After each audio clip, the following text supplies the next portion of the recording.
2A, NIM PO 7121032011. Di sini saya akan menjelaskan asuhan keperawatan tentang dispepsia yang berisikan tentang pengertian, etiologi, patofisiologi, tanda atau gejala, komplikasi, pencegahan, diagnosa keperawatan, dan rencana asuhan keperawatan. Sebelum kita bahas lebih lanjut asuhan keperawatan dispepsia, mari kita tonton cuplikan video berikut.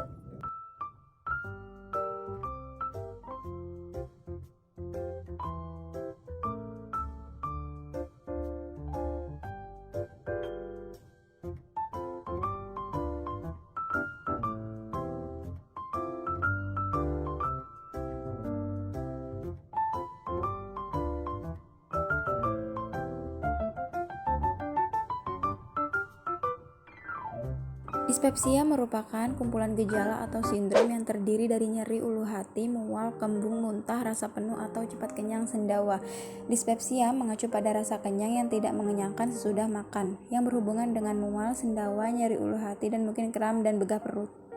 Etiologi: A. Perubahan pola makan. B. Pengaruh konsumsi obat-obatan secara berlebihan dalam waktu yang lama. C. Alkohol. D. Nikotin. E. Stres. F. Tumor atau kanker saluran pencernaan. Penyebab dispepsia dapat dibedakan menjadi dua, yaitu A. Dispepsia organik bila telah diketahui adanya kelainan organik sebagai penyebabnya. B. Dispepsia non-organik atau dispepsia fungsional atau dispepsia non-ulkus bila tidak jelas penyebabnya. Patofisiologi: perubahan pola makan yang tidak teratur, obat-obatan yang tidak jelas, zat-zat seperti nikotin dan alkohol, serta adanya kondisi kejiwaan stres. Pemasukan makanan menjadi kurang dapat mengakibatkan erosi pada lambung akibat gesekan antara dinding-dinding lambung.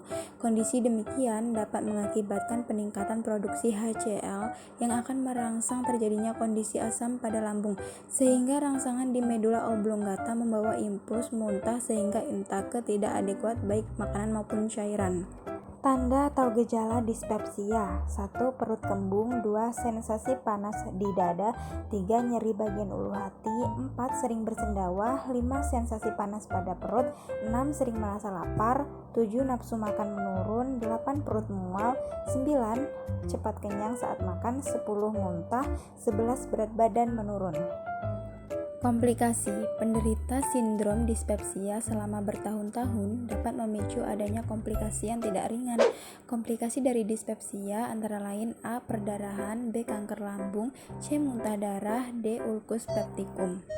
Pencegahannya: pola makan yang normal dan teratur, pilih makanan yang seimbang dengan kebutuhan dan jadwal makan yang teratur.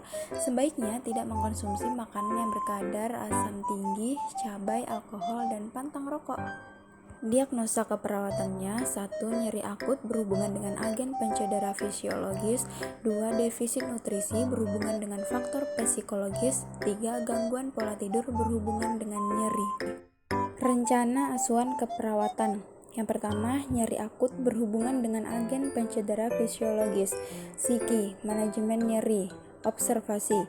Yang pertama, identifikasi lokasi, karakter, durasi, frekuensi, kualitas, intensitas nyeri. Yang kedua, identifikasi skala nyeri. Terapeutik. Yang pertama, berikan teknik non-farmakologis untuk mengurangi nyeri. Kedua, kontrol lingkungan yang memperberat rasa nyeri.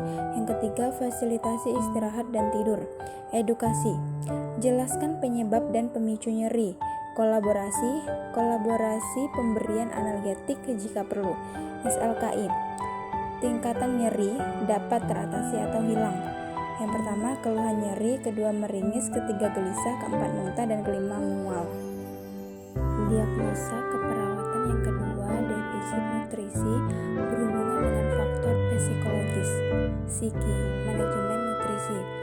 Observasi. Yang pertama, identifikasi status nutrisi. Yang kedua, identifikasi makanan yang disukai.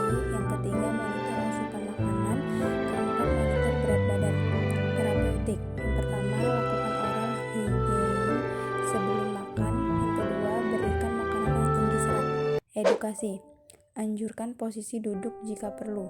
Kolaborasi dengan ahli gizi untuk menentukan jumlah kalori dan nutrien yang dibutuhkan jika perlu. SLKI. Status nutrisi dapat terpenuhi. Yang pertama, perasaan cepat kenyang. Kedua, nyeri abdomen. Diagnosa keperawatan yang ketiga adalah gangguan pola tidur berhubungan dengan nyeri. Psikih, dukungan tidur, observasi, identifikasi pola aktivitas dan tidur. Terapeutik, yang pertama modifikasi lingkungan, kedua batasi waktu tidur siang, ketiga lakukan prosedur untuk meningkatkan kenyamanan. Edukasi, yang pertama jelaskan pentingnya tidur cukup selama sakit. Yang kedua, anjurkan menepati kebiasaan tidur. Yang ketiga, ajarkan faktor-faktor yang berkontribusi terhadap gangguan pola tidur. SLKI, pola tidur dapat teratasi. Yang pertama, keluhan sulit tidur. Kedua, keluhan sering terjaga. Ketiga, keluhan pola tidur berubah. Itu tadi video asuhan keperawatan dispepsia. Semoga bisa bermanfaat dan terima kasih sudah menonton. Wassalamualaikum warahmatullahi wabarakatuh.